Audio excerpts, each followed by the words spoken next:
بسم الله الرحمن الرحيم.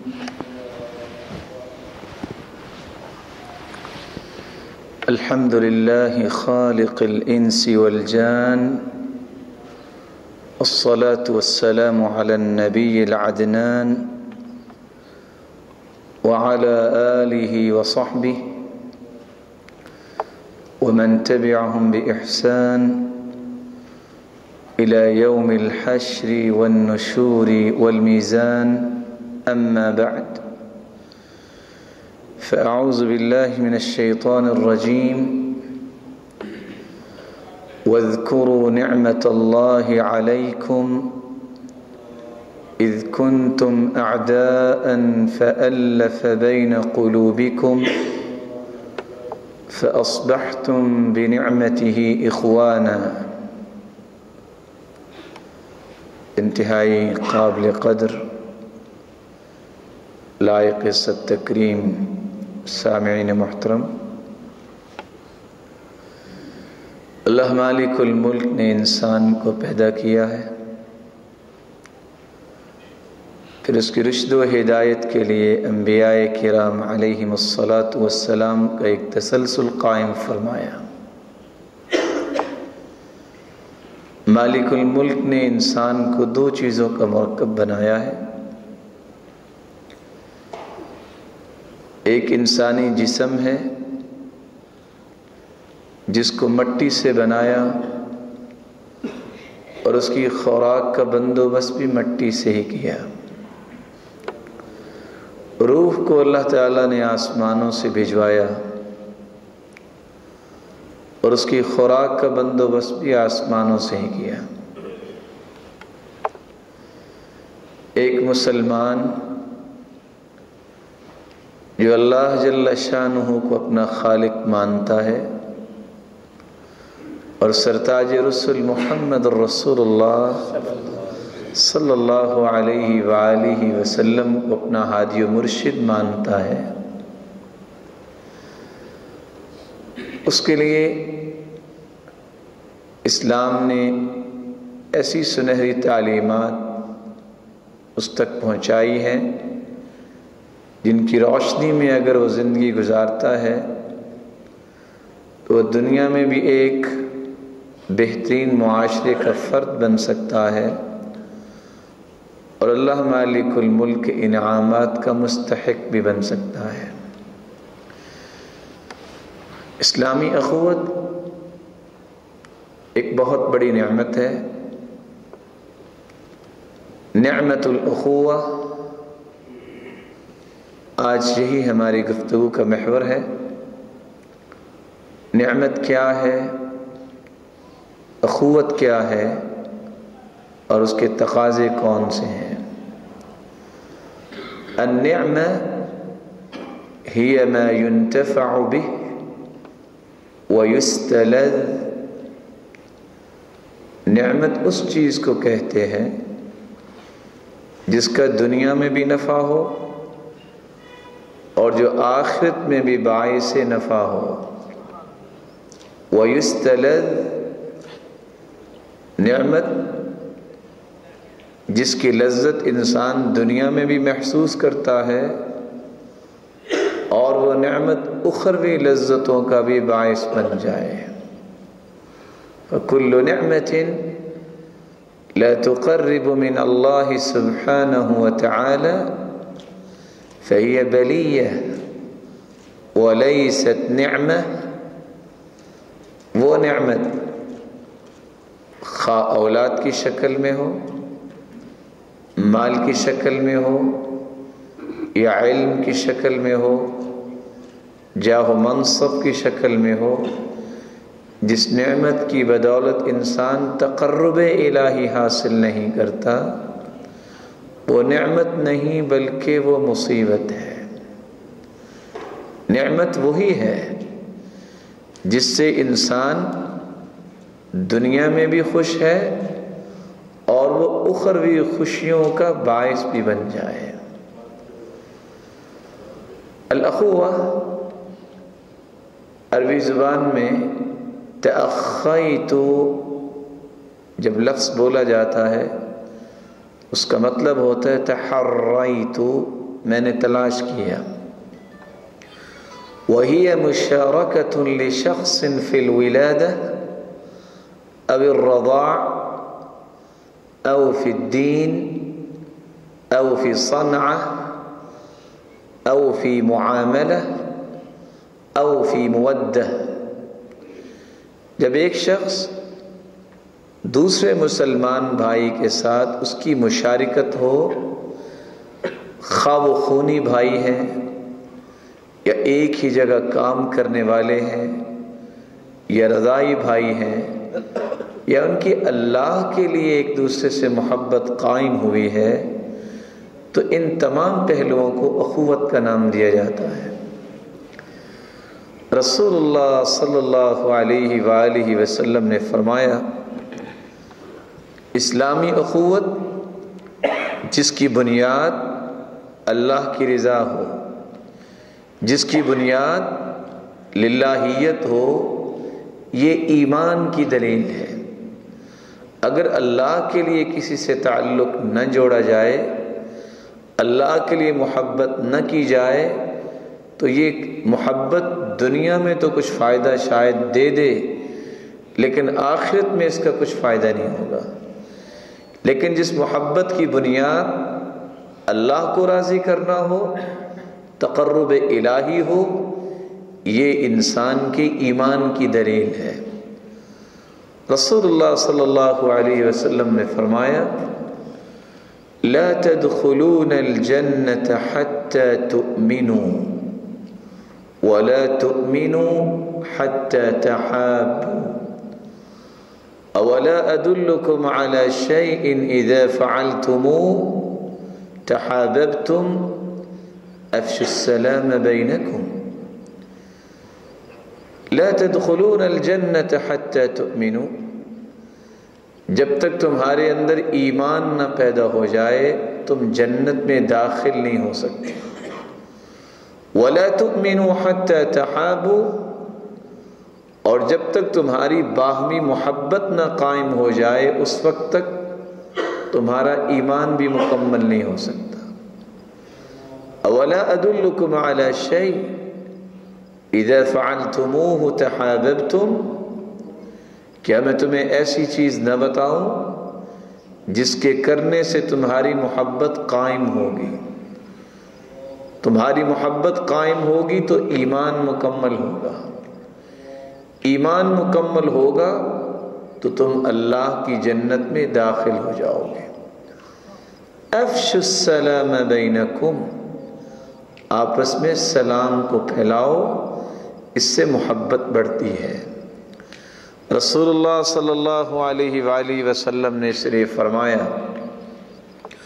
افشوا السلام کی تسلموا، سلام کو عام کرو اگر تم سلامتی چاہتے ہو. افشوا السلام کی تعلو، بلندیاں چاہتے ہو تو سلام کو عام کرو. بلکہ یہاں تک فرمایا لا تأذنوا لمن لم يبدأ بالسلام، جو سلام سے ابتدا نہیں کرتا اس کو اپنے پاس آنے کی اجازت ہی نہ دو. ومن بدأ بالكلام قبل السلام فلا تجيبوه، اور ایک دوسری روایت کے الفاظ ہیں جو بات کرتا ہے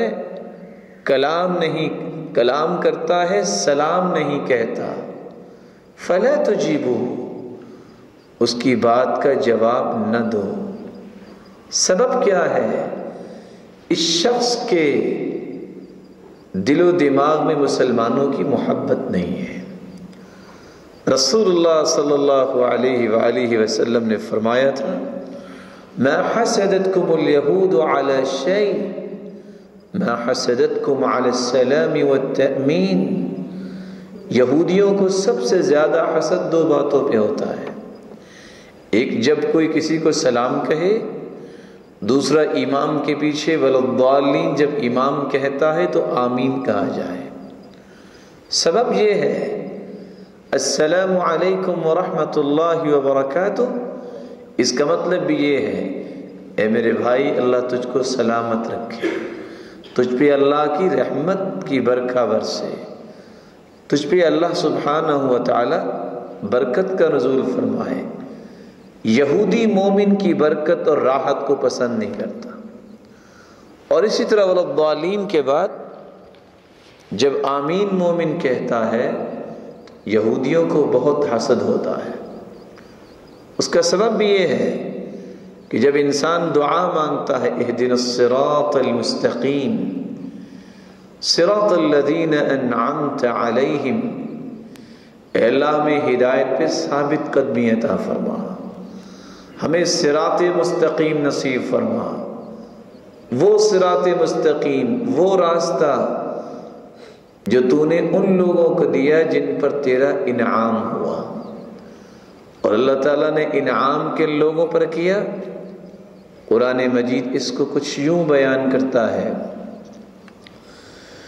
اولئک الذین انعم اللہ علیہم من النبیین والشہداء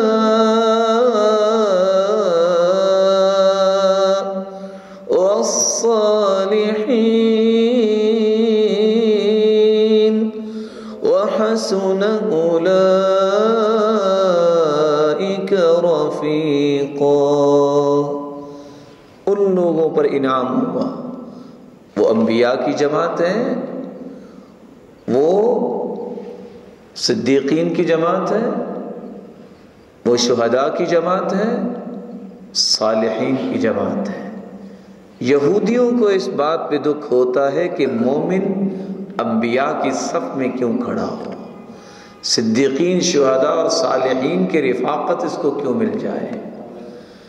اس لیے رسول اللہ صلی اللہ علیہ وآلہ وسلم جب مدینہ تشریف لائے، عبداللہ بن سلام رضی اللہ تعالی عنہ روایت کرتے ہیں، قدمت المدینہ ورأيت الناس قد انجفلوا إلى رسول الله صلی اللہ علیہ وسلم۔ میں مدینے میں آیا، میں نے دیکھا کہ لوگ رسول اللہ صلی اللہ علیہ وآلہ وسلم کی طرف جا رہے ہیں۔ میں نے دیکھا کہ سب سے پہلا پیغام جو مدینے والوں کو دیا گیا وہ یہ تھا، افشوا السلام واطعموا الطعام وصلوا الارحام وصلوا باللیل والناس نیام۔ مدینے والوں، سلام کو عام کرو، لوگوں کو اللہ کی رضا کے لیے کھانا کھلاؤ، رشتہ داروں سے اچھا سلوک کرو، اور اس وقت نماز پڑھو جب ساری دنیا سو رہی ہو۔ تم یہ 4 کام کرو گے، سلام کو عام کرو گے، اللہ کو راضی کرنے کے لیے کھانا کھلاؤ گے، اور صلہ رحمی کرو گے، تہجد پڑھو گے، تدخلون الجنت بسلام، تم سلامتی کے ساتھ جنت میں داخل ہو جاؤ گے۔ اسلامی اخوت، اللہ کے لیے محبت، اس کا معیار یہ ہے۔ ابن رجب رحمۃ اللہ علیہ فرماتے ہیں، من تمام محبت اللہ محبت ما يحب وکراہیت ما یکرہ۔ اسلامی اخوت، اللہ کے لیے محبت کا ایک ہی اصول ہے، ان بنیادوں پہ اس محبت کو استوار کیا جائے جن کو اللہ پسند کرتے ہیں، اس چیز کو ناپسند کیا جائے جس کو مالک الملک نے پسند نہیں کیا۔ اللہ کی معصیت اور نافرمانی کے ساتھ محبت الہی نہیں مل سکتی۔ الحب للہ اور اسلامی اخوت اس وقت تک قائم نہیں ہو سکتی جب تک اس اصول کو نہ اپنایا جائے۔ اس لیے الاخوہ لا تكون مقبولة إلا لله وفي الله وعلى طاعة الله۔ ابن القیم رحمۃ اللہ علیہ فرماتے ہیں، کوئی بھی اخوت، کوئی بھی محبت اس وقت تک شرف قبولیت نہیں پا سکتی جب تک وہ اللہ کے لیے نہ ہو، جب تک وہ اللہ کی رضا میں نہ ہو، جب تک اس محبت سے انسان اللہ کی اطاعت میں آگے بڑھتا نظر نہ آئے۔ اس لیے ابن القیم رحمۃ اللہ علیہ فرمایا کرتے تھے، من احب شیئا سوى اللہ ولم تكن محبته للہ ولا لكونه معینا على طاعة اللہ عذب في الدنیا قبل اللقاء۔ جو انسان کسی چیز سے بھی محبت کرتا ہے، اس کی محبت اللہ کے لیے نہیں ہے، کوئی اور غرض ہے، یا انسان کی اطاعت میں وہ محبت معین اور مددگار نہیں، تو یہ دونوں محبتیں جو اللہ کے لیے نہیں اور نہ ہی عبادت پہ انسان کو اکساتی ہیں، زندگی میں ہی اس کے لیے وبال جان بن جائیں گی۔ انت القتیل بكل من احببته فاختر لنفسك في الهوى من تصطفی۔ مقتول تم ہی ہو، جس کے ہاتھوں قتل ہونا چاہتے ہو وہ خود اختیار کر لو، اللہ کے علاوہ کسی اور غرض سے محبت ہمیشہ انسان کو وبال کا سامنا کرنا پڑتا ہے۔ رسول اللہ صلی اللہ علیہ وآلہ وسلم نے اسلامی اخوت، اس کو ایمان کا مضبوط کڑا بیان کیا ہے۔ انسان سفر کرتا ہے، بس میں سوار ہوتا ہے، سیٹ نہیں ملتی، کھڑا رہتا ہے، لیکن اپنے آپ کو گرنے سے بچانے کے لیے کسی چیز کو تھامنا پڑتا ہے۔ یہ زندگی کا بھی ایک سفر ہے، اس سفر میں بھی سلامتی کے ساتھ گزرنے کے لیے یہ بنیاد ہے۔ عبداللہ ابن عباس رضی اللہ تعالی عنہ روایت کرتے ہیں، ان اوثق عرى الاسلام ان تحب فی اللہ وتبغض فی اللہ۔ بہترین اور مضبوط ایمان کا کڑا یہ ہے کہ انسان محبت کرے، اخوت قائم کرے تو اللہ کو راضی کرنے کے لیے، اور اگر کسی سے نفرت پیدا ہوئی ہے تو اس کی بنیاد یہ ہو کہ یہ اللہ کی نافرمانی ہوئی ہے، اللہ کو راضی کرنے کے لیے ہی میں یہ کر رہا ہوں۔ یہ بنیاد جب میسر آ جائے تو اس کا جہاں ایمان مکمل ہوتا ہے، امام نووی رحمۃ اللہ علیہ فرماتے ہیں، لا يكمل ایمانکم ولا يصلح حالکم فی الایمان الا بالتحاب۔ تمہارا نہ تو ایمان مکمل ہے، نہ تمہارے اعمال کی اصلاح ممکن ہے جب تک اللہ کے لیے محبت قائم نہیں ہو جاتی۔ رسول اللہ صلی اللہ علیہ وآلہ وسلم نے صحابہ کی تربیت انہی بنیادوں پر ہی کی تھی۔ اس لیے ابن حجر اسقلانی رحمۃ اللہ علیہ انما المؤمنون اخوہ، مومن مومن کا بھائی ہے، اس کی تفسیر میں لکھتے ہیں ای بالتوادی وشمول الدعوہ، بھائی اس وقت ہے جب اس کی محبت اللہ کے لیے قائم ہوگی۔ خونی رشتہ تو ہوتا ہے انسان کا، لیکن وجدانی رشتہ اس وقت قائم ہوتا ہے جو قرآن و سنت کی بنیادوں پہ قائم ہو، اور یہ رشتے ٹوٹا نہیں کرتے۔ خون تو ٹوٹ جاتا ہے، خون تو بہہ جاتا ہے، لیکن اللہ کی رضا کے لیے جڑنے والے رشتے جو ہیں وہ ٹوٹتے نہیں، بلکہ اللہ فرماتے ہیں الأخلاء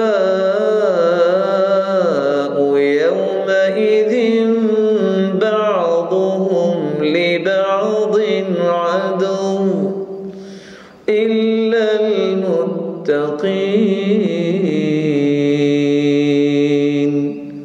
سب ناتے رشتے دنیا کے قیامت کو ٹوٹ جائیں گے، وہاں محبت باقی رہے گی تو جن کی بنیاد تقویٰ تھی، جن کی بنیاد یہ تھی کہ میں نے اپنے رب کو راضی کرنا ہے، اور اس محبت کے ذریعے وہ اللہ کا تقرب حاصل کرتا ہے۔ رسول اللہ صلی اللہ علیہ وآلہ وسلم نے تیسری بات یہ سمجھائی، ایمان کی لذت، ایمان کی حلاوت اور مٹھاس محسوس ہی وہ کر سکتا ہے جس نے اپنی زندگی کا ایک ہی مرکز بنایا ہے کہ میں نے اپنے رب کو راضی کرنا ہے. کسی قسم کے تعلق کی بنیاد تقرب الہی ہو. اس لیے فرمایا من احب ان یجد حلاوة الایمان فلیحب المرء لا يحبه الا للہ. کوئی اس بات کو پسند کرتا ہے کہ ایمانی لذت اور مٹھاس محسوس کرے، پالے، اس کو چاہیے کہ تعلق استوار کرتا ہے تو بنیاد یہ رکھے رب راضی ہو جائے، دنیا کی رضا کے لیے نہیں. رضا الناس غایۃ لا تدرک، لوگوں کی رضا ایسی انتہا ہے جس کو انسان نہیں پا سکتا. اس لیے رسول اللہ صلی اللہ علیہ وسلم نے یہ بات بھی سمجھا دی، شاید کہ میری اور آپ کی سمجھ میں بھی آ جائے. من التمس رضا اللہ بسخط الناس رضی اللہ عنہ وارض عنہ الناس. جو اللہ کو راضی کرتا ہے لوگ ناراض ہو جاتے ہیں. اللہ مالک الملک خود تو راضی ہوتے ہیں، ناراض ہونے والوں کو بھی اللہ راضی کرواتے ہیں. ان کی طاقت کی تو کوئی حقیقت ہی نہیں ہے. یہ قوتیں اور طاقتیں تو اللہ کے پاس ہیں، اور بندے کا دل بھی اللہ تعالیٰ کی انگلیوں کے درمیان ہے. یقلبها کیف یشاء، جدھر چاہے موڑ دے. اللہ کی رحمت کے تابع سارے کام ہوتے ہیں. اگر اس کی رحمت نہ ہو تو ہم کوئی بھی نیکی نہ کر سکے. رسول اللہ صلی اللہ علیہ وآلہ وسلم نے ایک دوسری روایت میں فرمایا ثلاث من کن فیہ وجد بہن حلاوة الایمان ان یکون اللہ ورسولہ احب الیہ مما سواہما وان یحب المرء لا يحبه الا للہ وان یکرہ ان یعود فی الکفر بعد اذ انقذه اللہ من كما يكره ان يقذف في النار. 3 علامتیں جس شخص میں آ جائیں وہ ایمان کی لذت کو پا لیتا ہے. اللہ اس کو ایمانی حلاوت نصیب کر دیتے ہیں کہ اس کے دل میں سب سے زیادہ محبت اگر ہو پوری کائنات کے مقابلے میں اللہ کی محبت اور اس کے پیغمبر کی محبت ہو. اور دوسری بات، جب بھی کسی سے تعلق استوار کرے تو مقصود یہ ہو کہ میرا مولا راضی ہو جائے، میرا خالق و مالک راضی ہو جائے. جب وہ راضی ہوگا تو لوگوں کو راضی کروائے گا. وَمَنِ الْتَمَسَ لِلنَّاسِ بِسَخَطِ اللَّهِ سَخِطَ اللَّهُ عَلَيْهِ وَأَسْخَطَ عَلَيْهِ النَّاسِ. اور جو لوگوں کو راضی کرتا ہے اپنے رب کو ناراض کر بیٹھتا ہے. مولا کریم خود تو ناراض ہوتے ہیں، جن کی رضا کے لیے کچھ اس نے کیا ہے ان کو بھی ناراض کروا دیتے ہیں. اس لیے اللہ کو راضی کرنے سے ہی انسان پوری دنیا کو راضی کر سکتا ہے. رسول اللہ صلی اللہ علیہ وآلہ وسلم نے شریف فرمایا تھا اذا احب عبدا نادى جبریل. جب اللہ کسی کو پسند کر لیتے ہیں تو جبریل امین کو آواز دیتے ہیں. فأخذت السماء رعدہ او رجفہ، آسمان میں ایک زلزلہ آتا ہے، سب فرشتے بے ہوش ہو جاتے ہیں. سب سے پہلے جبریل امین کو ہوش آتی ہے، اللہ مالک الملک کا پیغام سنتے ہیں انی احب فلانا فاحبہ، میں فلاں بندے کو پسند کرتا ہوں تم بھی اس سے محبت کرو. فیحبہ جبریل، جبریل علیہ السلام اس بندے سے محبت کرنے لگ جاتے ہیں. نورانی مخلوق ہوش میں آتی ہے، پوچھتی ہے رب نے کیا فرمایا؟ جواب ملتا ہے یقول الحق، اللہ مالک الملک حق ہی فرماتے ہیں. آسمان کے فرشتوں سے بھی کہا جاتا ہے، جبریل فرماتے ہیں ان اللہ احب فلانا فاحبوه، تم بھی اس کو پسند کرو، اس سے محبت کرو. فیحبہ اہل السماء، آسمان والے بھی اس سے محبت کرتے ہیں۔ روایت لمبی ہے، اس میں الفاظ ہیں ثم یوضع له القبول فی الارض، پھر اس کی محبت زمین والوں کی طرف بھی منتقل کی جاتی ہے۔ ہوتا وہ انسان سادہ صحیح ہے، لیکن ہر شخص کی ایک خواہش بن جاتی ہے کہ کب میں اس کے بعد چند لمحات گزار لوں۔ یہ اس کے پاس مال کی وجہ سے محبت نہیں ہے، یہ ڈگریوں اور علم کی وجہ سے محبت یا حسن کی وجہ سے محبت نصیب نہیں ہوتی۔ یہ محبت اس وقت نصیب ہوتی ہے جب وہ اپنے رب کو راضی کر لیتا ہے۔ اللہ مالک الملک جب یہ محبت پیدا کرتے ہیں، ان للہ ملائکۃ تنطق علی السنۃ بنی آدم بما فی المرء من الخیر والشر، لوگوں کی زبانیں بولتی ہیں فلاں کا اخلاق بڑا اچھا ہے، فلاں کا تعامل بڑا اچھا ہے، فلاں شخص کی عادات بڑی اچھی ہیں۔ یہ لوگ نہیں بول رہے ہوتے۔ صحیح الجامع کی روایت کے لفظ میں نے آپ کے سامنے رکھے ہیں، ان للہ ملائکۃ تنطق علی السنۃ بنی آدم، یہ اللہ کے نورانی فرشتے لوگوں کی زبانوں پہ بولتے ہیں کہ فلاں اچھا ہے، فلاں برا ہے۔ رسول اللہ صلی اللہ علیہ وسلم نے فرمایا اسی طرح برا آدمی ہے، جب اللہ سبحانہ و تعالیٰ کسی کو ناپسند کرتے ہیں اس کی برائیوں کی وجہ سے، تو جبریل امین بھی اس سے بغض رکھتے ہیں اور نورانی مخلوق بھی اس کو پسند نہیں کرتی۔ ثم یوضع له البغضاء فی الارض، پھر زمین والے بھی اس سے نفرت کرتے ہیں۔ بڑی ٹھاٹ باٹ میں زندگی ہوتی ہے، بڑی لمبی لمبی ڈگریاں بھی ہوں گی، جاہ و منصب بھی ہوگا، لیکن لوگوں کا ذہن یہی ہوتا ہے کہ یہ ہمارے سامنے نہ ہی آئے تو اچھا ہے۔ یہ اس وجہ سے نہیں ہے کہ اس نے کسی کو کچھ کہا ہے، اس نے اپنے رب کو ناراض کیا ہے۔ اللہ ہمیں اپنے خالق کو راضی کرنے کی توفیق عطا فرمائے۔ رسول اللہ صلی اللہ علیہ وآلہ وسلم نے چوتھی بات یہ سمجھائی، انسان اللہ کے لیے محبت کرتا ہے تو اس کا ایمان مکمل ہو جاتا ہے۔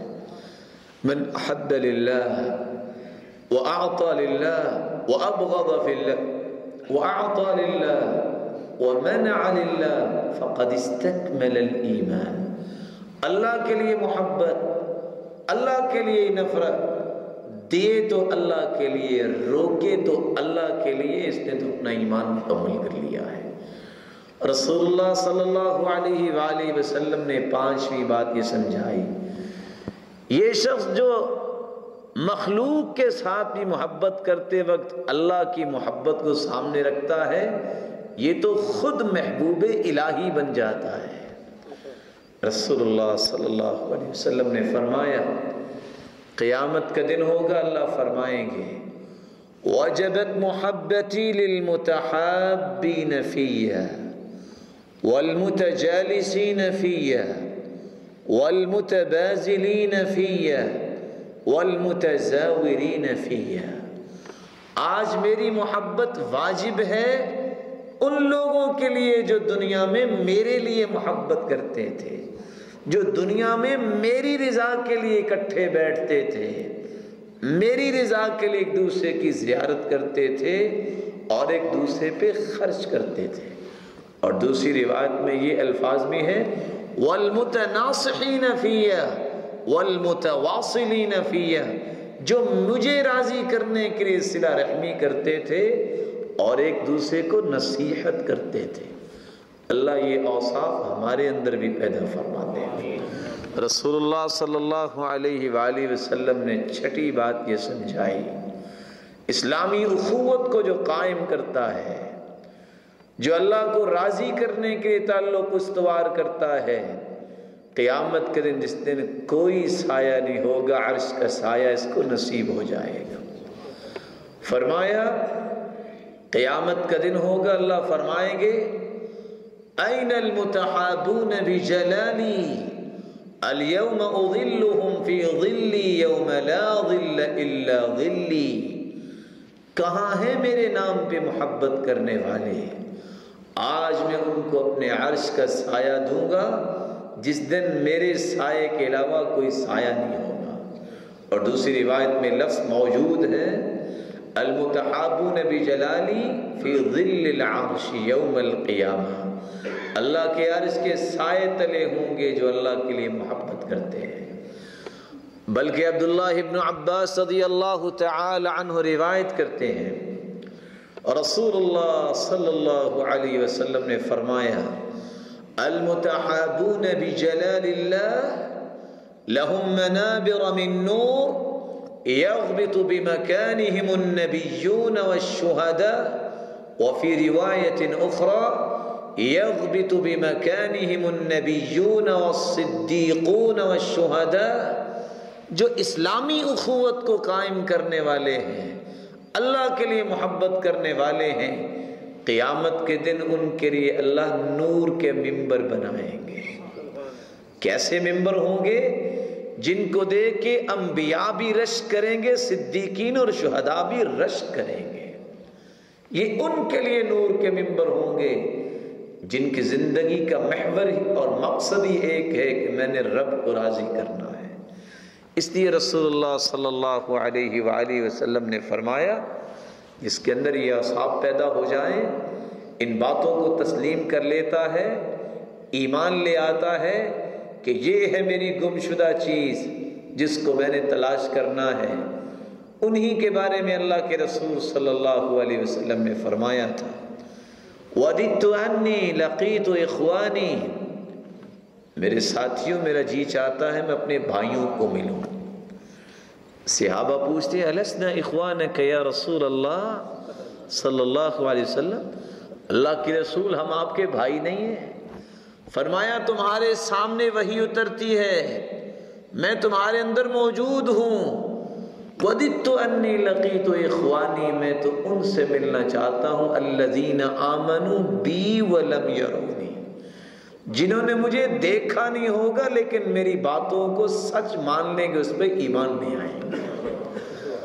اس لیے اللہ کے رسول صلی اللہ علیہ وسلم نے فرمایا جو ایمان اس طرح لے آئے، واللہ اللہ کی قسم وہ اللہ کا محبوب بن جاتا ہے، اور جو اللہ کا محبوب بن جائے واللہ لا یلقی حبیبہ فی النار، اللہ کی قسم اللہ اپنے محبوب کو جہنم میں داخل نہیں کرے۔ اسلامی اخوت، اسلامی محبت اس وقت پوری دنیا کا ایک بہترین تحفہ ہے جس کو ہر ایک شخص گم کر بیٹھا ہے، اور اس وقت نفرت سے لے کے قتل و غارت کے تمام درجات، تمام کے تمام غلط رویے صرف اس لیے دیکھنے کو ملتے ہیں کہ ہم نے اسلامی اخوت کو پہچانا نہیں ہے، ہم نے اپنی محبت کے زاویے اور رویے درست نہیں کیے۔ اگر ہماری محبت کے زاویے درست ہو جائیں تو مولا کریم کی رحمت اب بھی برس سکتی ہے۔ اس کے تقاضے کیا ہیں؟ جن تقاضوں کو آج ہم بھولے تو ہم بہت ساری محرومیوں کے مستحق بن گئے۔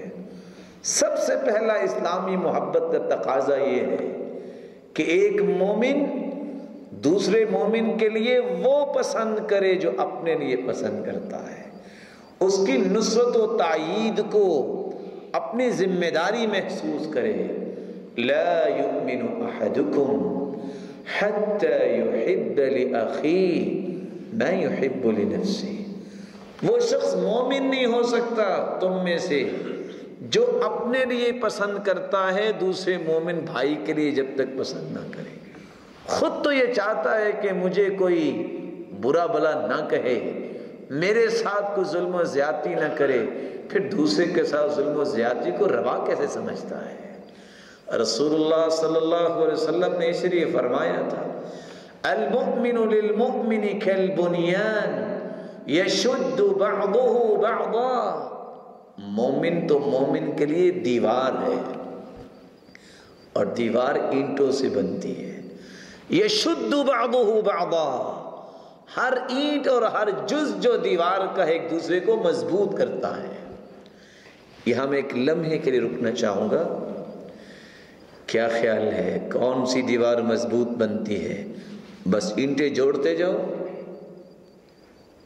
اور اس میں جوڑنے کی کوئی چیز شامل نہ کرو. اگر سیمنٹ نہ لگائیں تو دیوار پختہ ہو سکتی ہے. اور کون سا سیمنٹ جو ہے وہ زیادہ پکڑ کرتا ہے، خشک یا تر؟ جس میں پانی آ جائے.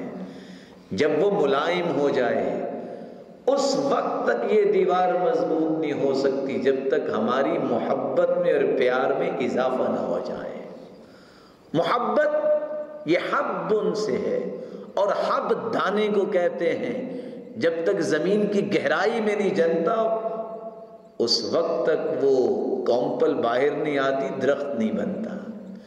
محبت جب تک دل تک نہ سرایت کر جائے اس وقت تک اس کے ثمرات نہ تو انسان کو میسر آتے ہیں، نہ ہی زندگی میں اس کے اثرات دکھائی دیتے ہیں.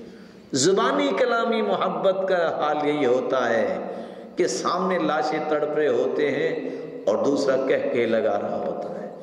جب دل میں محبت ہو تو پھر میرے بھائی المؤمن للمؤمن کالبنیان یشد بعضہ بعضا، وہ مضبوط کرتا ہے، اس کے دکھ کو اپنا دکھ سمجھتا ہے، اس کی خوشی کو اپنی خوشی سمجھتا ہے.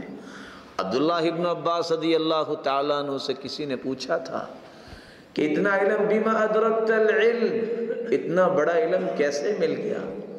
انہوں نے 3 جواب دیے تھے. پہلا جواب یہ دیا تھا یہ اللہ کی رحمت سے ملا ہے، اور سرتاج رسول کی دعا تھی اللہم علمہ التأویل وفقہہ فی الدین. اور دوسری بات بلسان سؤول وبقلب عقول، مجھے جس بات کی سمجھ نہیں ہوتی تھی نہ میں نے کبھی تکبر کیا نہ میں نے حیا کیا، میں بڑے پیار سے پوچھ لیا کرتا تھا. اور جو بات میں پوچھتا تھا مقصد میرا سمجھ ہوتی، جو سن لیتا میں نے کبھی اس کو بھلانے کی کوشش نہیں کی. اور تیسری اور آخری بات وہ کہا کرتے تھے ویسے تو میرے پاس کوئی بڑی باتیں نہیں ہیں لیکن 3 باتیں میں تمہیں بتا دوں. جب میں پڑھانے بیٹھتا ہوں، کسی کو سکھانے بیٹھتا ہوں تو میں دعا کرتا ہوں مولا کریم مجھ سے سیکھنے اور پڑھنے والوں کو مجھ سے بڑا عالم بنا دے. آج ہر بندہ یہ تو چاہتا ہے کہ فلاں پڑھ جائے، فلاں عالم بن جائے، لیکن خالی ایسے لوگ ہوں گے، شاید یہ تصور ہی ختم ہو گیا ہے کہ اللہ مجھ سے اس کو بڑا عالم بنا دے. صحابہ کی ایک خواہش ہوتی تھی الحق حق، حق حق ہی ہے، ولو ظہر علی ید غیری، وہ میرے ہاتھ پہ ظاہر نہیں ہو رہا، اللہ حق کو غالب کر دے خواہ کسی کے ہاتھ سے غالب آ جائے. نہ جانے کس کی ہاتھ میں اللہ برکت ڈال دے. حق کی بلندی جو ہے وہ مومن چاہتا ہے، وہ یہ نہیں چاہتا کہ حق آئے تو میری زبان سے ہی آئے، میرے ہاتھ سے ہی، وگرنہ میں حق کو آنے نہیں دوں گا. یہ مومن کا رویہ ہی نہیں ہوتا. عبداللہ بن عباس رضی اللہ تعالیٰ عنہ فرما رہے ہیں کہ میں جب سکھاتا ہوں کہتا ہوں مولا کریم پڑھنے والوں کو مجھ سے بھی بڑا عالم بناتے. اور جب بارش ہوتی ہے تو مجھے پتہ چلتا ہے کہ اللہ سبحانہ و تعالیٰ نے فلاں جگہ بارش برسائی ہے تو میں خوش ہوتا ہوں. کس لیے خوش ہوتا ہوں؟ میری وہاں زمین نہیں ہے، مومنوں کی خوشحالی کو میں اپنی خوشحالی سمجھتا ہوں. اور جب کہیں کو عادل آدمی کوئی فیصلہ عدل کے ساتھ کرتا ہے میری زبان سے لفظ نکلتے ہیں کثر اللہ من امثالی، تیرے جیسے اللہ اور پیدا کرے. اس لیے نہیں کہ میرا وہاں کوئی کیس گیا ہے، میرا کوئی جھگڑا کسی کے پاس نہیں گیا، میں عدل و انصاف کے قیام کو اتنا پسند کرتا ہوں. اللہ اس طرح کی سوچیں ہمارے اندر بھی پیدا فرما دے. تو سب سے پہلا تقاضا ایک مسلمان کا مسلمان کے ساتھ اخوت قائم کرتے وقت یہ ہے کہ اس کے لیے وہ پسند کرے جو اپنے لیے پسند کرتا ہے، اور مضبوط دیوار بنے، نہ کہ دیوار بنی کو گرائے اور اس میں دراڑیں ڈالے. دوسرا تقاضا یہ ہے اسلامی اخوت کا، اور سب سے بڑی خیر خواہی اور سب سے بڑا تقاضا یہی ہے بھولے ہوئے کو جنت کی راہ دکھا دے. صبر کی تلقین، حق کی تلقین، نیکی کا حکم. اور اسی بات کو اللہ تعالیٰ نے قرآن مجید میں بیان کیا ہے والمؤمنون والمؤمنات بعضهم أولياء بعض يأمرون بالمعروف وينهون عن المنكر ويقيمون الصلاة ويؤتون الزكاة ويطيعون الله ورسوله أولئك سيرحمهم الله. مومن کا دوست ہوتا ہے، غم خار ہوتا ہے، اس کی غم خاری کی بنیاد یہ ہے وہ نیکی کا حکم کرتا ہے، وہ برائی سے منع کرتا ہے، اور نماز پر پابند ہوتا ہے، زکوٰۃ ادا کرتا ہے، اور زندگی گزارتے وقت اللہ کی اطاعت اور اس کے رسول کی اطاعت کو اپنا معیار بناتا ہے. اور یہی لوگ ہیں جن پہ اللہ تعالیٰ کی رحمت ہوگی اور اللہ کی رحم کے مستحق ہوں گے. اور اللہ مالک الملک نے پوری سورت نازل کی ہے، والعصر ان الانسان لفی خسر الا الذین آمنوا وعملوا الصالحات وتواصوا بالحق وتواصوا بالصبر. ساری انسانیت خسارے میں ہے. اس خسارے سے بچ سکتا ہے تو وہ بچ سکتا ہے جو ایمان لے آئے اور پھر نیک عمل کر لے، اور نیک عمل کی پختگی کے لیے اپنی ذمہ داری کا احساس کرے، صبر کی تلقین اور حق بات کی تلقین کرے. امام بخاری رحمۃ اللہ علیہ صحیح بخاری میں روایت لے کے آئے ہیں، رسول اللہ صلی اللہ علیہ وآلہ وسلم نے فرمایا، فتنة الرجل في أهله وماله ونفسه وولده وجاره. 5 فتنوں کا تذکرہ کیا ہے. فتنة الرجل في أهله، کوئی انسان اپنے اہل و عیال کے فتنے میں مبتلا ہے. کیسا فتنہ؟ یا تو اولاد ہے نہیں، یہ بھی فتنہ ہے. اولاد تو ہے لیکن نیک نہیں ہے، یہ بھی فتنہ ہے. اولاد تو ہے لیکن ہر وقت بیمار رہتی ہے، یہ بھی فتنہ ہے. اب کیا کرے؟ باپ کی شفقت تو ہے، ماں کی ممتا تو تڑپتی ہے. اہل و عیال کا فتنہ، بیوی ہے تو وہ نماز نہیں پڑھتی، اللہ کی نافرمان ہے، بہت بڑا فتنہ ہے. اور رسول اللہ صلی اللہ علیہ وآلہ وسلم نے فرمایا تھا، یہ بڑی خوش بختی کی بات ہے، کامیاب زندگی کے لیے 3 اصول ہیں، لِيَتَّخِذَ أَحَدُكُمْ قَلْبًا شَاكِرًا وَلِسَانًا ذَاكِرًا وَزَوْجَةً مُؤْمِنَةً تُعِينُهُ عَلَى آخِرَتِهِ. زبان ذکر کرنے والی ہو، دل شکر کرنے والا ہو، اور ساتھی زندگی کا ایسا ہو جو آخرت میں اس کا دستے بازو بننے والا ہو. رسول اللہ صلی اللہ علیہ وآلہ وسلم نے یہی باتیں صحابہ کو سمجھائیں جن پہ عمل کرنے کی وجہ سے آج وہ ہمارے لیے روشنی کے مینار رہے ہیں. بات یہ کر رہے تھے میرے بھائیوں، ایک مسلمان کی ذمہ داری ہے کہ وہ اسلامی اخوت کو قائم کرتے وقت اس بات کا خیال کرے کہ میں نے اس کو صحیح راستہ دینا ہے، ڈائریکشن اس کی درست کرنی ہے. گھر کا فتنہ ہے، اولاد کا فتنہ ہے، پڑوسیوں کا فتنہ ہے، مال کا فتنہ ہے، مال ہے ہی نہیں، اگر ہے تو حرام کا ہے، دونوں ہی فتنے ہیں.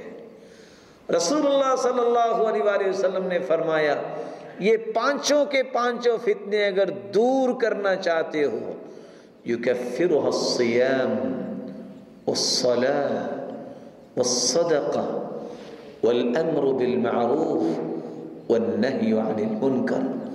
نماز کے پابند بن جاؤ، روزے رکھو، صدقہ کرو۔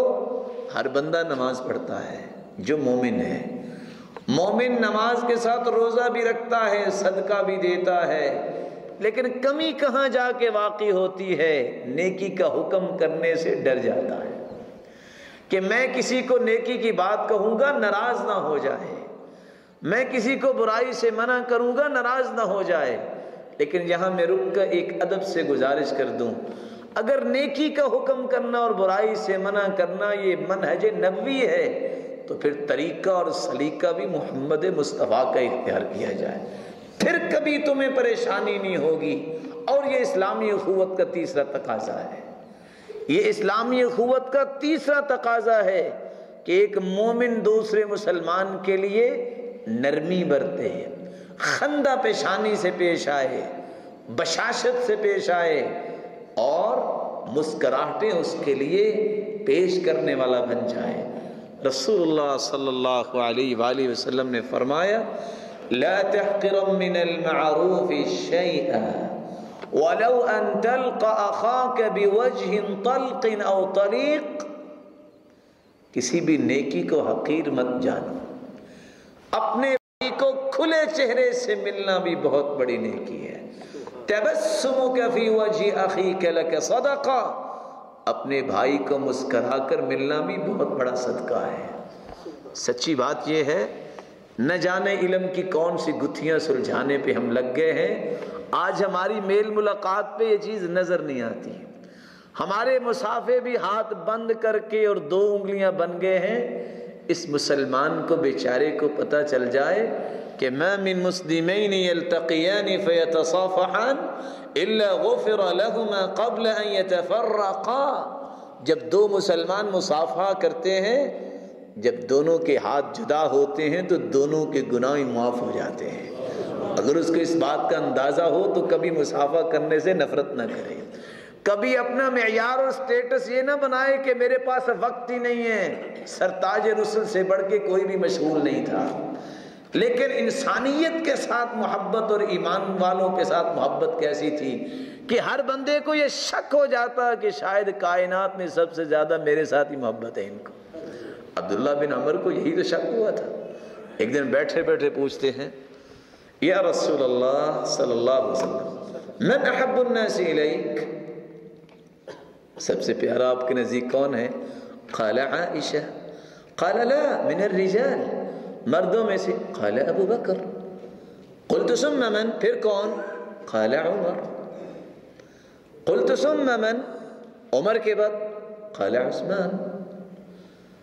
10 صحابہ کے نام آئے، صحابی مسکرا پڑے، پھر ان کا نام آیا، کہنے لگے اللہ کے رسول میں تو یہ سمجھتا تھا کہ سب سے زیادہ میرے ساتھ ہی محبت ہے۔ رسول اللہ صلی اللہ علیہ وسلم جب پہلی ملاقات کرتے، ملاقات کرنے والا یہ خواہش کرتا کہ کب دوبارہ ہوتی۔ آج یہ ہمارے اندر کیفیت نہیں ہے۔ رسول اللہ صلی اللہ علیہ وسلم کی عادت مبارکہ کیا تھی؟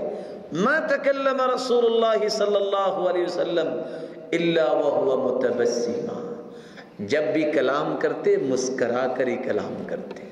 ان مسکراہٹوں نے ان گردنوں کو جھکایا تھا جو تلوار سے نہیں جھکی تھی، آج یہ راز گم ہو گیا ہے۔ اس نرمی سے جھکی تھی جس کو آج ہم چھوڑ چکے ہیں۔ ہم سمجھتے ہیں نیکی کا حکم کرنے کا معنی یہ ہے کسی کو کافر کہو، کسی کو فاجر فاسق کہو، برائی سے منع کرنے کا معنی یہ ہے کہو کہ تم تو بخشے نہیں جاؤ گے، تمہاری تو بخشش ہوگی نہیں۔ نہ یہ مزاج اسلام نے بیان کیا ہے اور نہ اس میں خیر و برکت ہے، بلکہ قرآن نے ایک راز بیان کیا ہے جو میرے اور آپ کے لیے بڑا نمونہ ہے۔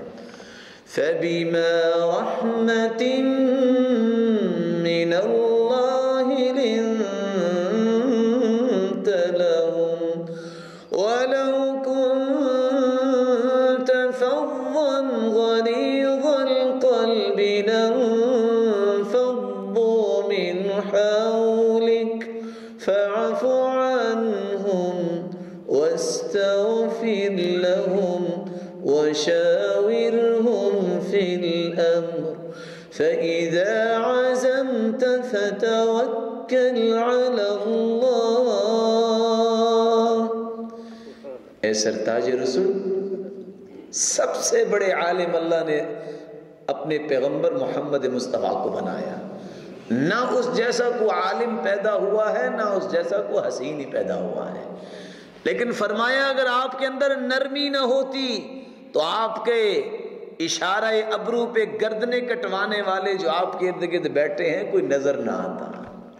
یہ آپ کے اس حسن اخلاق، اس نرمی کی وجہ سے ساری برکتیں اللہ نے دی ہیں. ان الرفق لا يكون في شيء الا زانه ولا ينزع من شيء الا شانه. جس چیز میں نرمی آ جائے اس چیز کو اللہ سبحانہ و تعالی بابرکت بنا دیتے ہیں، اور جس سے نرمی کھینچ لی جائے وہ اچھی چیز بھی بدنما بن جاتی ہے. کچھ مثالیں انسان کے دل پہ اثر کرتی ہیں، میں وہ آپ سے پوچھنا چاہوں گا. 4 سالہ بچے کو بلانا ہو تو ٹافی دکھا کے بلاتے ہیں کہ انجیکشن کی سرنج دکھا کے؟ کیا خیال ہے جی؟ 4 سالہ بچے کو ٹافی دکھائیں گے آئے گا کہ اس کے سامنے وہ انجیکشن ہو کہ اب مجھے ٹیکہ لگ جائے گا تو وہ آئے گا؟ یہ 4 سالہ بچہ ہے. اگر کچھ 40 سالہ بے نماز ہے تو دینی طور پہ تو بچہ ہی ہے نا. اس کو بھی بلانے کے لیے نرمی اور اخلاق اور احترام کے پہلو کو سامنے رکھو گے تو اس کے دل پہ گھر کر جاؤ گے. یہ مزاج تھا رسول اللہ صلی اللہ علیہ وسلم کا. دیکھیے ایک بات بتانی تھی، سرتاج رسول نے مسجد میں بیٹھے ہیں، آواز دیتے ہیں یا معاذ. لبیک یا رسول اللہ صلی اللہ علیہ وسلم. فقام، کھڑے ہوئے، جا کے سلام کہا، ہاتھ پکڑا، معانست کا آخری درجہ پیش کیا. ہاتھ پکڑنے کے بعد چوتھا پہلو فرماتے ہیں انی احبک یا معاذ. معاذ مجھے آپ سے بڑی محبت ہے. سرتاج رسول کسی کو کہہ دے کہ مجھے محبت ہے، بتاؤ وہ اپنا دل بچھائے گا کہ نہیں بچھائے گا؟ کہا وَأَنَا أُحِبُّكَ یا رسول اللہ صلی اللہ علیہ وسلم، اللہ کے رسول مجھے بھی بڑی محبت ہے. یہ سارے کے سارے پہلو پیش کیے محبت کے. کس وجہ سے؟ کچھ لینا تھا؟ نہیں، کچھ دینا تھا. فرمایا لا تدعن دبر كل صلاة اللہم اعنی علی ذکرک و شکرک و حسن عبادتک. 5ویں بات یہ فرمائی کہ میں تمہیں تحفہ دینا چاہتا ہوں. تحفہ کیا ہے کہ فرض نماز کے بعد یہ دعا پڑھنا کبھی نہ بھولنا. اللہم اعنی علی ذکرک و شکرک و حسن عبادتک.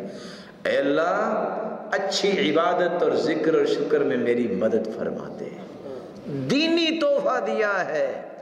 لیکن اندازہ کیجئے اتنے محبت کے درجات پیش کر کے اس انداز سے میں اور آپ بھی اگر محبت پیش کر کے دین کی بات بتاتے ہیں کوئی ٹھکرائے گا؟ اس وقت ہمارے سامنے غلط رویے آتے ہیں جب ہم مزاج نبوی کو نہیں سمجھتے.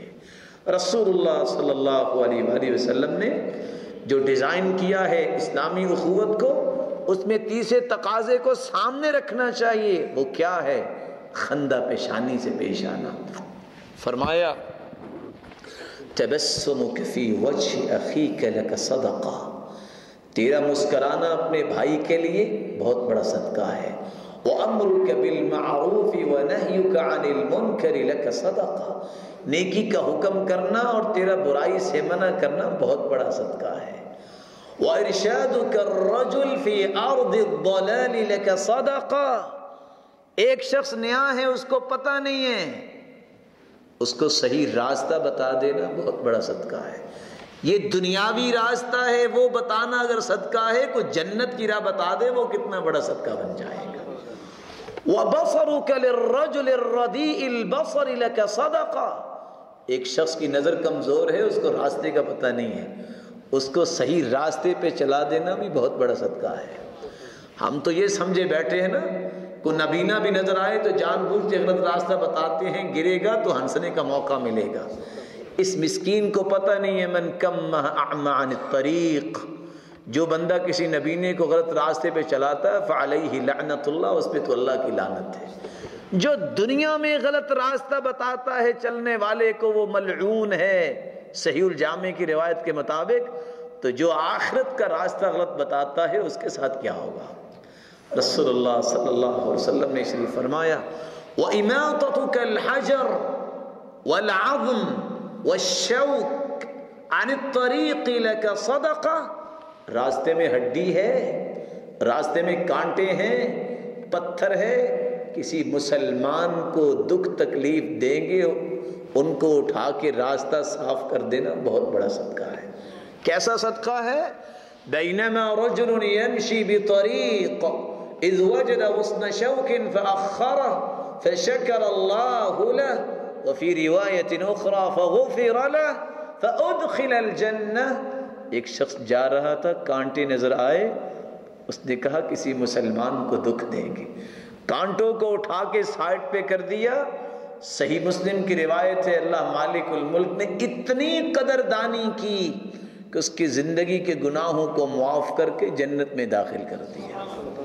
رسول اللہ صلی اللہ علیہ وآلہ وسلم نے چوتھی بات جو بیان کی ہے، اسلامی اخوت کا تقاضا، ان حقوق کو، بنیادی حقوق کو ہر مسلمان ادا کرے جس سے محبت قائم رہتی ہے اور اس محبت میں جلا آتی ہے۔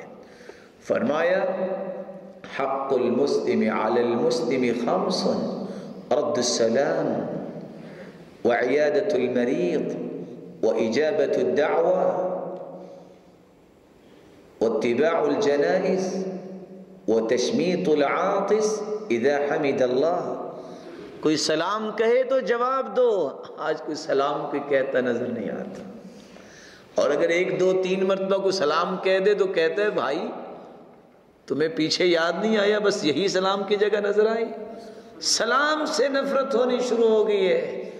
وعیادۃ المریض، آج لوگ بیمار پڑے ہوتے ہیں کوئی پتہ لینے نہیں جاتا۔ اس مسلمان کو اگر اس بات کا اندازہ ہو جائے کہ 70,000 فرشتے، ایک نہیں، وہ بخشش کی دعاؤں میں لگ جاتے ہیں، صبح کے وقت جاؤ تو حتیٰ یمسی، جب تک شام نہیں ہو جاتی وہ 70,000 فرشتے اس جانے والے کی بخشش کی دعاؤں میں لگ جاتے ہیں۔ اور ہر شخص جو دنیا میں موجود ہے کوئی شورٹی نہیں دے سکتا کہ میری دعا رد نہیں ہوتی، لیکن نورانی فرشتے جب دعا کرتے ہیں تو اللہ ان کی دعا کو رد نہیں کرتے۔ اس کی وجہ یہ ہے کہ وہ اس وقت تک دعا کرتے نہیں ہیں جب تک اللہ کا حکم نہیں ہوتا، اور اس وقت تک دعا کرتے نہیں ہیں جب تک اللہ اپنے بندے سے راضی نہیں ہو جاتے جس کے لیے دعا کروانی ہوتی ہے۔ رسول اللہ صلی اللہ علیہ وسلم نے فرمایا من عاد مریضا او زار اخا قیل له طبت وطاب منشاک وتبوأت من الجنة منزلا۔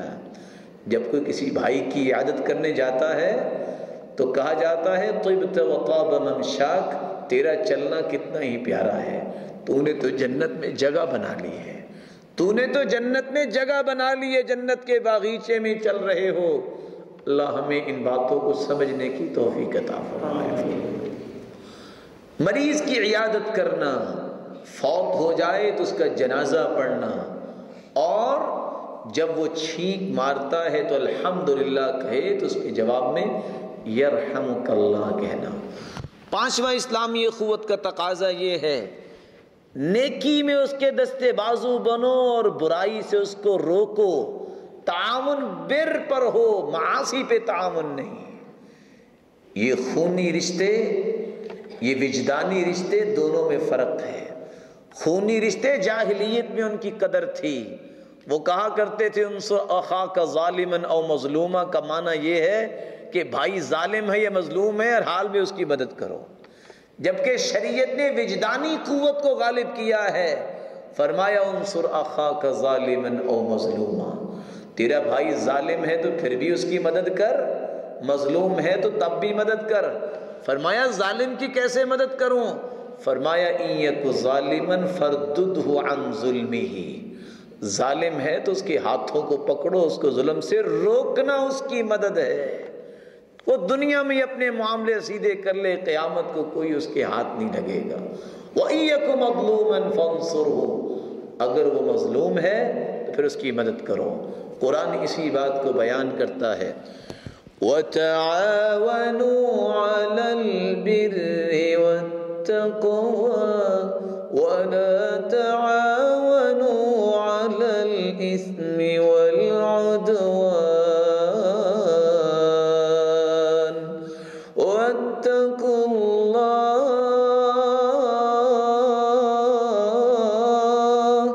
إن الله شديد العقاب۔ تعاون پیش کرو صرف نیکی کا، نیکی کی چابی بنو، خیر کی چابی بنو، برائی کا تالا بنو۔ ان من الناس ناسا مفاتیح للخیر جعلہ اللہ مفاتیح للخیر مغالق للشر۔ مومنوں میں، لوگوں میں ایسے لوگ ہیں جو نیکی کی چابی بنتے ہیں اور برائی کا تالا بنتے ہیں۔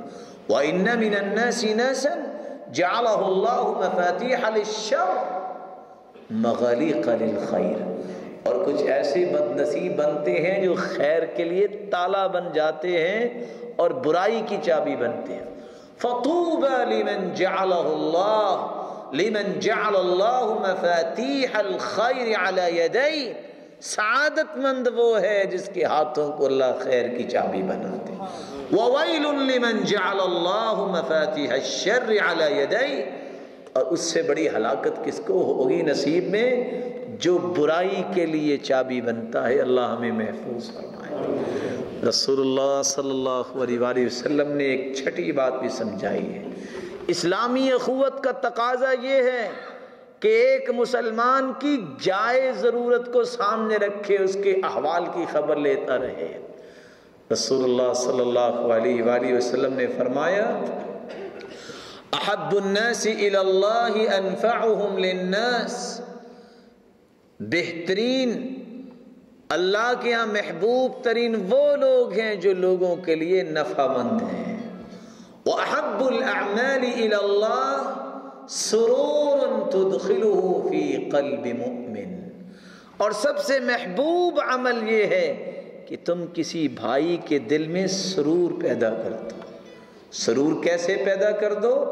تَكْشِفُ عَنْهُ كُرْبَهُ، کوئی مصیبت ہے تو تم اس کی مصیبت کو دور کر دو۔ او تقضی عنہ دینا، مقروض ہے تو اس کا قرض اتار دو۔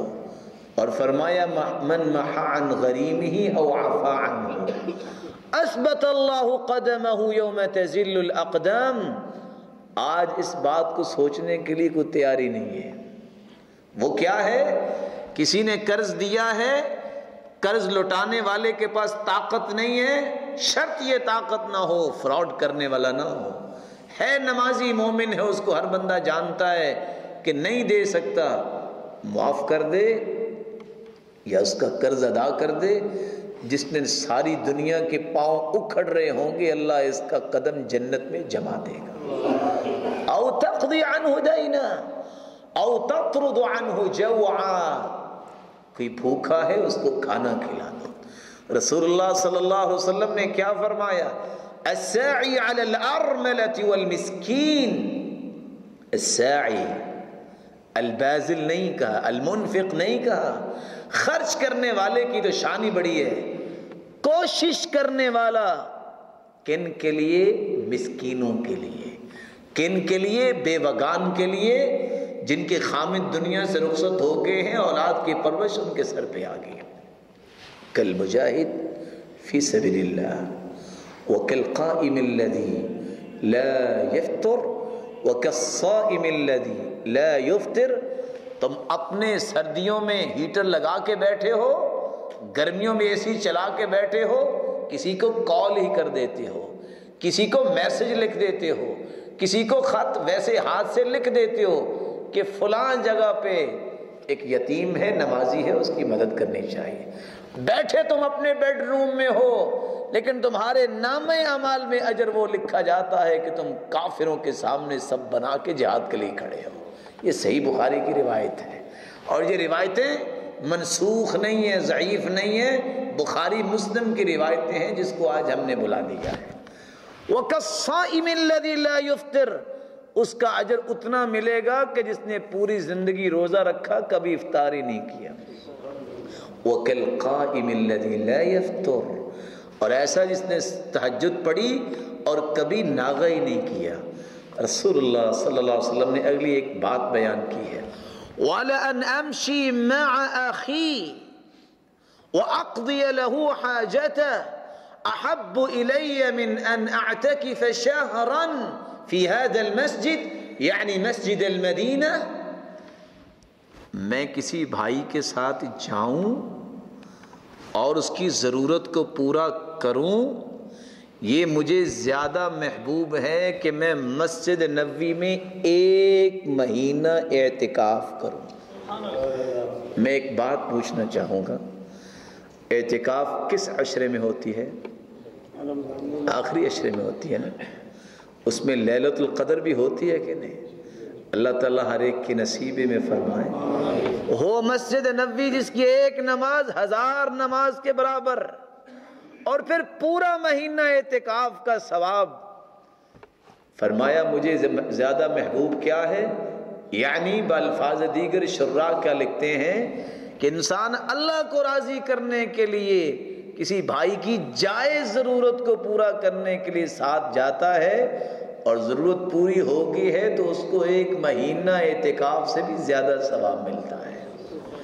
رسول اللہ صلی اللہ علیہ وآلہ وسلم نے یہ بات بھی سمجھائی، جو آج نعمتیں ملتی ہیں، رب نعمت حصولها نقمہ، کچھ نعمتیں ہیں وہ ملنے کے بعد وہ مصیبت بن جاتی ہیں۔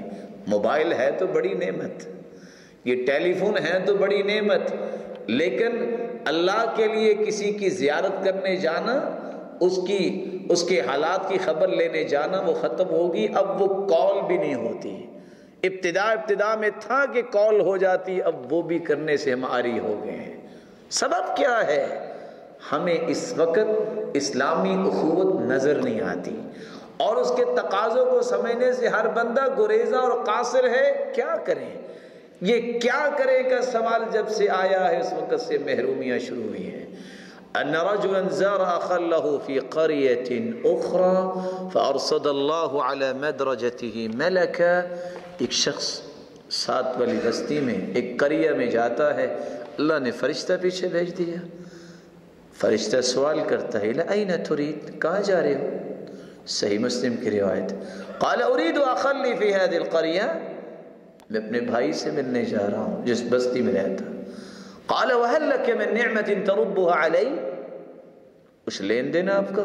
قال لا غير اني احببته في الله، کچھ لینا دینا نہیں، ایک ہی چیز دینی اور لینی ہے، میری اس سے اللہ کے لیے محبت ہے۔ فرمایا اس فرشتے نے فإني رسول الله إليك بأن الله قد أحبك فيما أحببته، اللہ نے مجھے بھیجا ہے کہ جاؤ میرے بندے سے کہہ دو جس طرح تم میرے بندے سے میری وجہ سے محبت کرتے ہو، میں رب تجھ سے محبت کرتا ہوں۔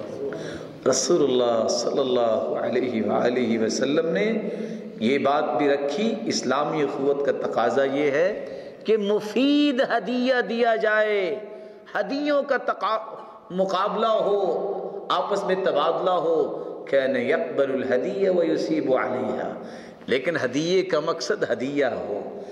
ہدیہ مفید کیا ہے؟ کسی کو کتاب دے دینا، کسی کو اچھی نصیحت کر دینا، کسی کے لیے دعا کر دینا، اور کسی کو اچھی کیسٹ دے دینا جس سے اس کی زندگی کے رویے درست ہو جائے۔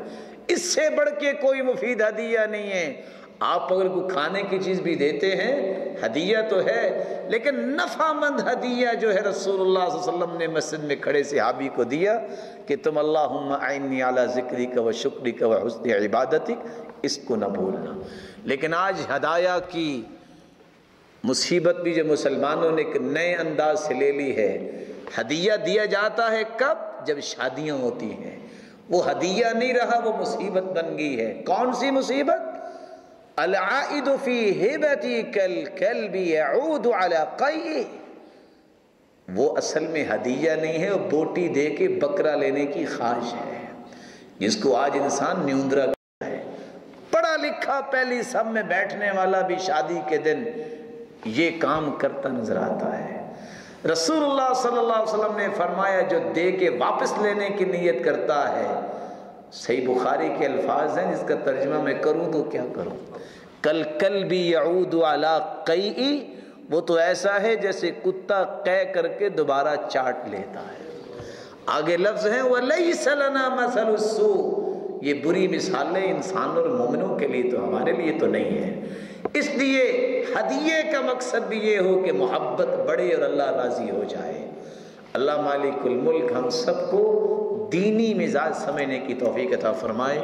آخری بات، اگر کچھ بھی انسان کے پاس ہمت طاقت نہیں تو اس زبان کو حرکت تو دے ہی سکتا ہے۔ اسلامی اخوت کا تقاضا یہ ہے، سامنے ہے پھر بھی اس کی خیر خواہی کرے، اگر سامنے بھائی نہیں ہے تو پھر غیبت نہ کرے، دعا کرے۔ رسول اللہ صلی اللہ علیہ وسلم نے فرمایا من رد عن عرض اخیہ بالمغیبہ کان حقا علی اللہ ان یعتقہ من النار، جس شخص کے پاس کسی کی غیبت کی جائے اگر وہ روک دے کہ بھائی میرے سامنے اس کی برائی بیان نہ کرو، یہ روکنا ہے تو تھوڑا سا مشکل، لیکن نتیجہ کیا نکلے گا؟ اللہ سبحانہ و تعالیٰ کے پیارے پیغمبر فرماتے کان حقا علی اللہ ان یعتقہ من النار، جس طرح اس نے غیبت سننے سے انکار کر دیا ہے، خالق و مالک اس بندے کو قیامت کے دن جہنم سے آزاد کر دیں گے۔ رسول اللہ صلی اللہ علیہ وسلم نے فرمایا دعوت المرء المسلم بظہر الغیب مستجابہ، جب انسان کسی بھائی کے لیے دعا کرتا ہے خالق و مالک قبول فرما لیتے ہیں۔ عند رأسہ ملک موکل، جب دعا کرتا ہے تو آسمان سے ایک فرشتہ موکل آ جاتا ہے جس کو مقرر کیا جاتا ہے۔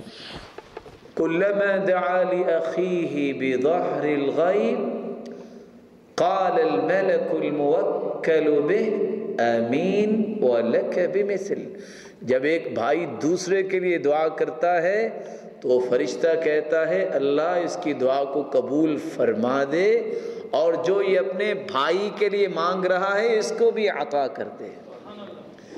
رسول اللہ صلی اللہ علیہ وآلہ وسلم نے یہ بات سمجھائی ہے، اللہ ہمیں اس کو سمجھنے کی توفیق عطا فرمائے۔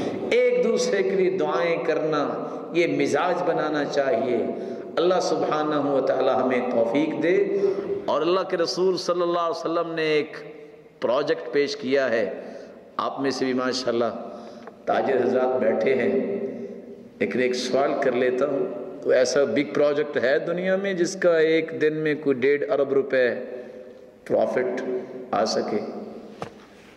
کہیں کوئی ہے؟ ممکن ہے جی، دنیا بڑی وسیع ہے۔ یہ پروجیکٹ اگر انسان حاصل کر سکتا ہے تو اسلامی اخوت کو سمجھنے والا حاصل کر سکتا ہے۔ فرمایا من استغفر للمؤمنین والمؤمنات کان لہ بکل مؤمن ومؤمنۃ حسنہ۔ پوری دنیا میں مسلمانوں کی تعداد کتنی ہے؟ تقریباً 1.5 ارب، ایک کیلکولیشن ہی ہے۔ فرمایا جو مسلمانوں کے لیے اتنے لفظ بول دے اللہم اغفر للمؤمنین والمؤمنات، مولا کریم مومن مرد اور مومنہ عورتوں کو معاف فرما دے۔ کتنے سیکنڈ لگے؟ زیادہ سے زیادہ 5 سے 6 سیکنڈ۔ کان لہ بکل مؤمن ومؤمنۃ حسنہ، کائنات کے اندر جتنے مومن مرد اور مومنہ عورتیں ہوتی ہیں اتنی تعداد میں اس کے نام اعمال میں نیکیاں لکھی جاتی ہیں۔ 10 سیکنڈ کے اندر انسان 1.5 ارب نیکی کماتا ہے۔ اگر 1.5 ارب مسلمان ہیں، میری اللہ مالک الملک سے دعا ہے ہمیں اسلامی اخوت قائم کرنے کی توفیق عطا فرمائے اور بھولے ہوئے تقاضوں کو اپنانے کی توفیق عطا فرمائے۔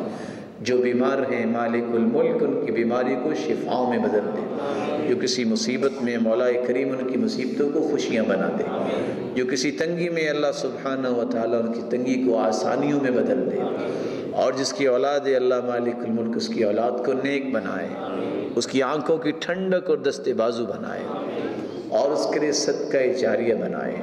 جو اولاد کی نعمت سے محروم ہے مولا کریم ان کی جھولیوں کو بھی بارونق بنا دی۔ الہ العالمین جو صاحب مال ہیں اس کے مال میں برکت فرما اور اس کی حفاظت فرما اور اس کو تقوی نصیب فرما۔ اور اس کو فتنوں اور آزمائشوں سے بچا، بے روزگار کو تمنگر بنا، اور جو مقروض ہے اس کے غیبی خزانوں سے مدد فرما۔ الہ العالمین ہمیں اسلامی محبت کے تقاضوں کو سمجھ کر زندگی کے معمولات میں شامل کرنے کی توفیق عطا فرما۔ ہمیں جب تک رکھنا ایمان سے رکھنا، جب بلانا تو ایمان کی خوبصورت کیفیت میں بلانا، جس طرح آج اے اللہ تیرے گھر میں جمع ہیں، ہمیں اپنی جنت میں بھی جمع فرمانا۔ اقول ما تسمعون واستغفر الله العظيم الجليل لي ولكم ولسائر المسلمين من كل ذنب فاستغفروه انه هو الغفور الرحيم۔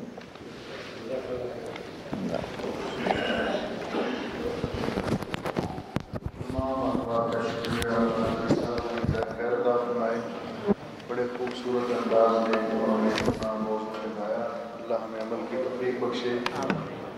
ایک تو ساتھیوں سے ہمیں اس بات کا شدت سے احساس ہے کہ آپ ڈیوٹیوں سے آتے ہیں اور اتنی لمبی دیر بیٹھنا مشکل بھی ہوتا ہے، لیکن ایسے مواقع چونکہ وہ اکثر نہیں بلکہ دیر بعد میسر آتے ہیں، تو اس لیے ہم آئندہ تھوڑا سا اس کا خیال بھی رکھیں گے۔